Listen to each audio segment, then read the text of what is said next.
Assalamualaikum warahmatullahi wabarakatuh. Salam olahraga.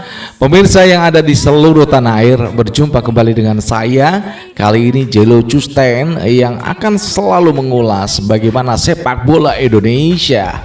Nah, seperti yang sudah kita podcastkan tadi malam ya, pukul 12 malam kita udah tayangkan bagaimana peluang seorang pelatih asal kebangsaan Belanda yang saat ini ada di Liverpool menjadi salah satu asisten dari Arne Slot, klub yang mempunyai basis supporter terbesar di Indonesia, Liverpool. Nah, kali ini juga kenapa saya dengan dugaan yang mungkin ya namanya dugaan ya, kenapa pelatih ini kok bisa nantinya kalau kemungkinan itu terjadi, Pak Sumarji udah di Indonesia, dia akan menjadi pelatih kepala timnas senior di Indonesia. Nah, sebelum kita lanjutkan, ada baiknya untuk Anda segera melakukan like dan subscribe pada channel ini untuk mendukung kita menuju 100.000 subscribers. Tentu saja setelah Anda melakukan like dan subscribe, Anda akan selalu terhubung dengan konten-konten yang setiap hari kita tayangkan. Jangan lupa untuk juga memberikan kritikan dan saran buat siapa aja, PSSI, kemudian Erick Thohir ya, agar mereka ya terus on the track dalam memajukan sepak bola Indonesia. Nah, kembali pada dugaan kita semuanya ya, mungkin banyak juga media udah memberitakan siapa Giovanni Van Bronckhorst yang akan menjadi pelatih kepala timnas Indonesia. Kenapa? Salah satunya adalah beliau ini ahli strategi dalam meracik bagaimana Liverpool yang punya kancah luar biasa baik di Liga Inggris dan juga Liga Champion. Jadi beliau ini yang bagaimana menyiapkan strategi permainan. Kemudian bagaimana kans untuk melatih timnas Indonesia kita juga nggak tahu, karena kabar yang dibawa Pak Sumarji, beliaunya belum datang ke Indonesia, Pak Sumarjinya ya. Namun seperti yang sudah kita katakan, ada dua pelatih yang saat Pak Sumarji ada di Eropa ya, Herim Hallgrimsson, kemudian siapa lagi ini, Arne Slot. Kalau Arne Slot siapa? Giovanni Van Bronckhorst. Nah, kalau melihat dua sosok nama itu, kalau kita hubung-hubungkan dengan kondisi sepak bola Indonesia, ada Johan Cruyff, kemudian Simon Tahat Mata, kemudian juga ada Alexander Swiers.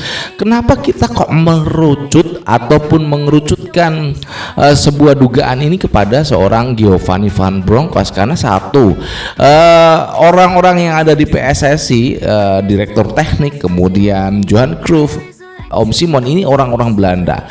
Nah, bagaimana komposisi yang akan digunakan? Nah, ini siapa namanya, Giovanni Van Bronckhorst ini kan punya formasi 4 back di belakang. Nah, apakah ini nanti juga ya dengan konsistensi yang dimiliki timnas Indonesia selalu baik ketika dimainkan dengan 3 back, itu akankah berlawanan dengan sepak bola yang sudah memang menjadi bagaimana para pemain itu sudah terbiasa dengan formasi 3 back. Nah, itu yang perlu menjadi sebuah sorotan buat siapapun nanti pelatih yang akan ditunjuk. Ketika Anda formasinya itu favoritnya adalah menggunakan 4 back, namun ketika Anda berada di timnas Indonesia, Anda akan kesulitan ketika menggunakan 4 back, karena pemain-pemain kita sudah terlalu nyaman dengan posisi 3 back. Kita boleh lihat saat Mali 2 kali uji coba. Nah, itu juga semuanya terlalu di pertandingan pertama terlalu memaksakan formasi yang di pertandingan kedua akhirnya kita imbang 2-2. Nah, itu bisa menggunakan 3 back yang bagus dalam sebuah pertahanan di U22. tidak hanya di U22 namun juga di timnas senior. Bagaimana saat kita dikalahkan oleh China, kita gunakan berapa itu 4 back juga.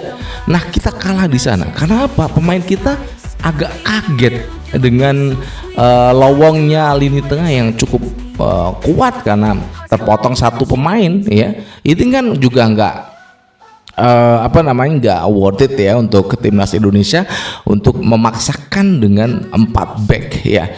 Nah kalau andai kata nanti Heimir Hallgrímsson ataukah ya siapa ini Giovanni Van Bronckhorst ditunjuk menjadi pelatih kepala timnas Indonesia, tentu saja ini cukup menarik.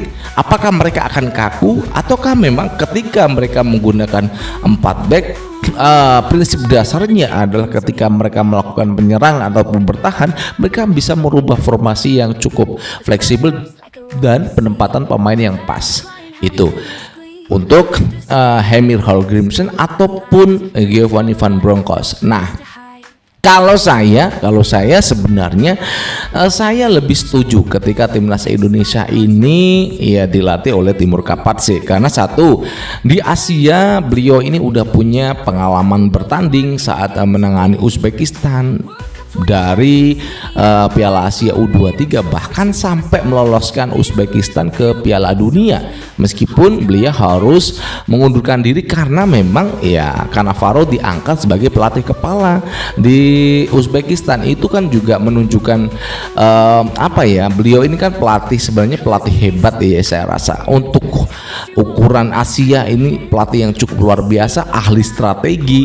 Nah saat ini kemarin diundang oleh Bang Egy untuk datang ke Indonesia berlibur. Nah ini adalah kesempatan yang dimiliki PSSI. Namun ya itu semua ada di tangan Exco. Bagaimana Exco akan memilih siapa di antara 5 kandidat yang mungkin akan melakukan wawancara ya, baik itu lewat Zoom ataupun lewat langsung yang bisa datang ke Indonesia. Namun saya pastikan adalah dugaan yang akan dipilih ataupun ditunjuk sebagai pelatih kepala oleh sebagian besar Exco adalah Giovanni Van Bronckhorst, karena memang satu, Giovanni Van Bronckhorst juga udah terbukti di Liga Inggris, yang dimana liga yang paling ketat di dunia ya. Bagaimana pemain-pemain di sana juga saya rasa akan selalu memanfaatkan waktu liburannya dengan maksimal, karena ketika mereka sudah masuk pada musim ya, mereka tidak akan bisa ngapa-ngapain karena memang ketat di sana. Dan bagaimana perjuangan juga seorang Giovanni Van Bronckhorst menjadi asisten dari seorang Arne Slot, pasti ilmu-ilmu yang diberikan Arne Slot itu sudah ditancapkan di kepala seorang Giovanni Van Bronckhorst. Terbukti dengan juara Liverpool pada musim yang lalu 2024-2025 itu juga menjadi bukti ya bagaimana seorang Giovanni Van Bronckhorst menjadi sebuah otak di balik kemenangan-kemenangan yang diraih oleh Liverpool, meskipun dalam 3 laga terakhir mereka harus takluk dari lawan-lawannya. Bahkan di kandang sendiri di Anfield malam minggu kemarin ya, di Anfield mereka kalah 0-3 dari Nottingham Forest. Itu memang sepak bola begitu, ada kalah ada menang. Namun apapun yang sudah terjadi dengan timnas Indonesia, tentu saja ini adalah harapan kita sebagai masyarakat ya. Saya bukan mengaku sebagai pengamat sepak bola, tapi saya mengaku sebagai masyarakat yang mencintai sepak bola begitu dalam. Nah, mudah-mudahan Exco dalam waktu dekat ini, mungkin minggu ini ya, kalau nggak minggu ini mungkin juga minggu depan ya, tapi saya rasa minggu ini akan diumumkan dengan segera di akhir pekan ataukah mungkin di pertengahan pekan ini pelatih kepala timnas Indonesia untuk periode yang cukup panjang, mungkin dikontrak 3 sampai 4 tahun ya, bahkan sampai di 2030 mungkin saja dikontrak sampai 5 tahun, kita juga nggak tahu. Itu aja yang bisa kita sampaikan. Mudah-mudahan dugaan saya terhadap Giovanni Van Bronckhorst itu juga menjadi kabar yang cukup menarik buat Anda. Dan dari Jakarta, saya Jill Custan mengucapkan wassalamualaikum warahmatullahi wabarakatuh. Salam olahraga and ciao.